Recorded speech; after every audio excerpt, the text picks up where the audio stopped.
Olá pessoal, mais uma videoaula de Fundamentos de Termodinâmica, dando continuidade. Hoje iremos falar um pouquinho sobre os fundamentos da segunda lei da termodinâmica. Bem, a segunda lei da termodinâmica refere-se aos estudos entrópicos em sistemas diversos, tá? Então, a entropia e a desordem é o que trata a segunda lei da termodinâmica. A exemplo, temos aqui duas ilustrações em um sistema bem organizado, em que a entropia é baixa, ou seja, está bem ordenado, e uma situação em que temos uma desordem, ou seja, uma entropia elevada, tá? Então, iremos perceber que, de modo geral, os processos, seja ele físico ou químico, eles tendem a se tornar menos organizados, ou seja, eles tendem a aumentar sua entropia. Interessante mencionar que a entropia é representada pela letra S, né? E mede a desordem, tá?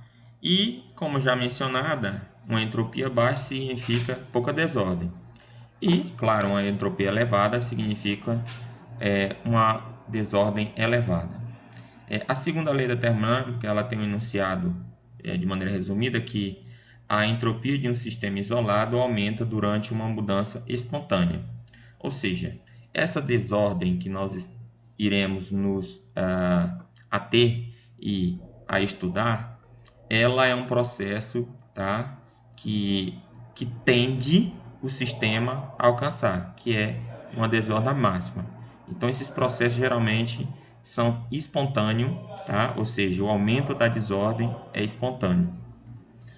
Por exemplo, temos um sistema aqui uma ilustração em que temos dois balões, tá?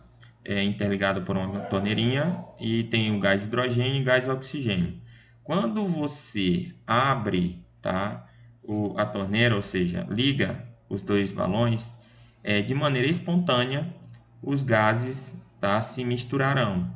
Esse é um processo evidente que o sistema tende a uma desordem maior. Claro que se os gases eles se misturaram, ambos os gases estão ocupando espaços, tá, que anteriormente não ocupavam. Então, logo a desordem dele aumentou. Esse é um processo espontâneo. Também devemos lembrar que há processos, tanto físico quanto químico, que não são espontâneos. Tá? Uma ilustração aqui é, por exemplo, esse alpinista descendo a montanha é um processo espontâneo. Você não precisa produzir trabalho para poder descer a montanha, mas já subir de maneira espontânea, isso não ocorre. Tá?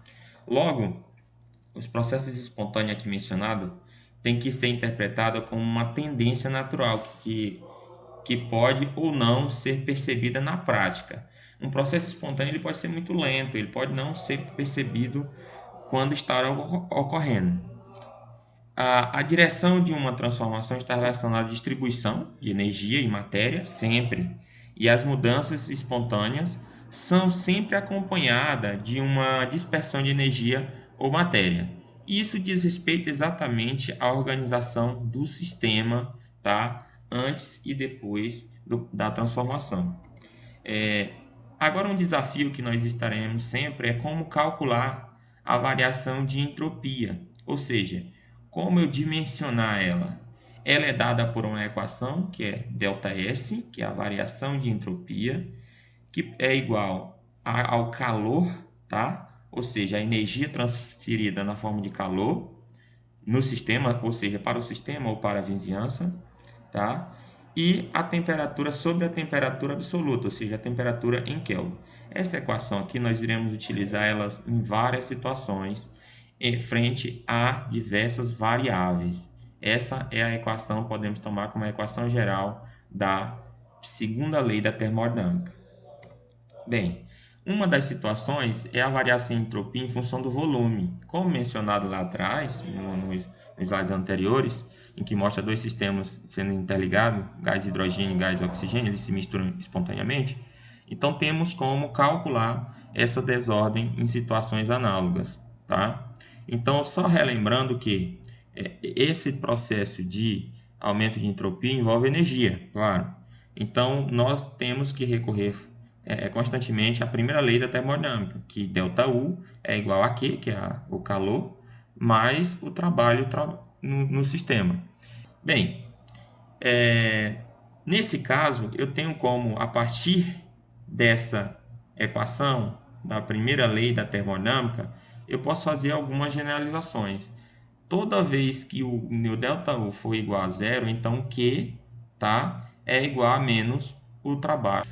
Tomar um processo de expansão, tá, que o trabalho é negativo, de maneira irreversível, como também pode ser de forma reversível.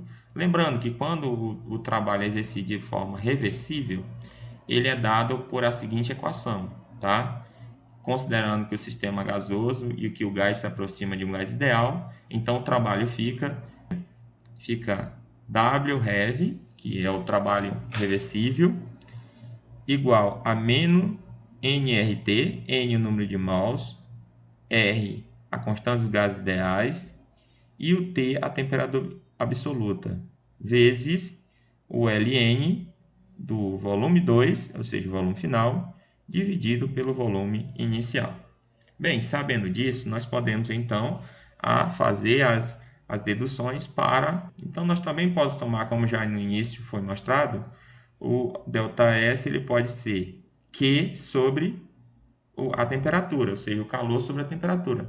Então, tomando a dedução aqui, também poderia ser menos o trabalho reversível dividido pela temperatura. Eu estou considerando um sistema em que os processos entrópicos eles ocorrem de forma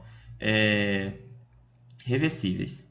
Logo, ao aplicar o mesmo princípio, ficará a entropia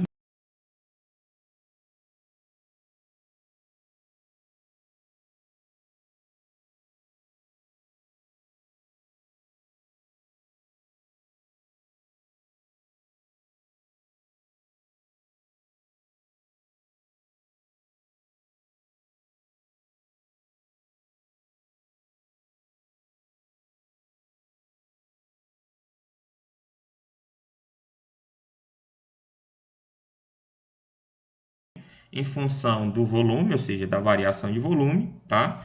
De modo que sempre teremos que nos ater a essa equação quando estivermos em sistema que mudem de volume a temperatura constante.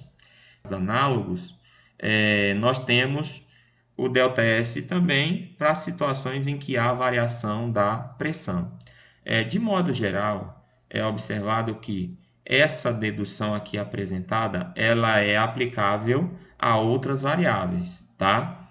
Aqui, de antemão, mostrada para a pressão, a variação da pressão, que é outra variável que tem impacto direto na variação de entropia.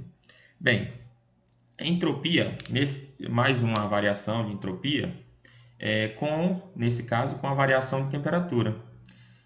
Eu terei que aplicar a partir do princípio da equação inicial, que eu mostrei, só que agora, em vez de delta, eu vou aplicar como ds, né? E é igual a Q reversível dividido por T. Nesse caso, a energia fornecida na forma de calor está relacionada ao aumento da temperatura, certo?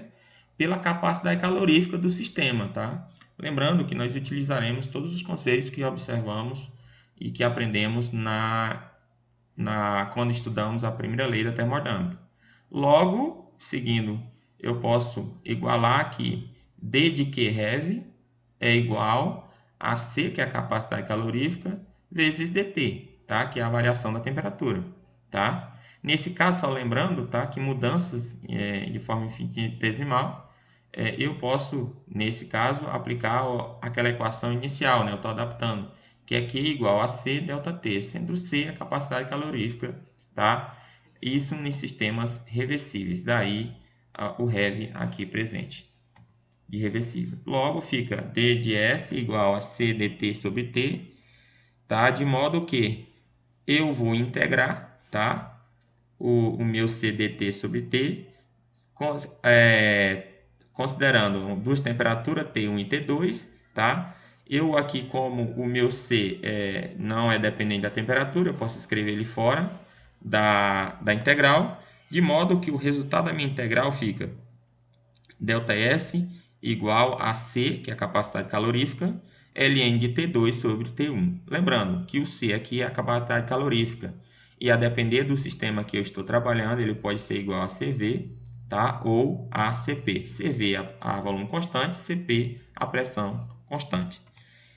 Lembrando que o que nós aplicamos aqui na integral é baseado naquela integral geral, a integral de dx sobre x, que é igual a ln de x mais uma constante. Ok. Quanto à entropia e os estados físicos que nós temos, vou mostrar aqui apenas dois exemplos e tirem como por base que as demais condições de mudanças de estado físico elas são análogas seguindo, claro, a especificidade de cada mudança.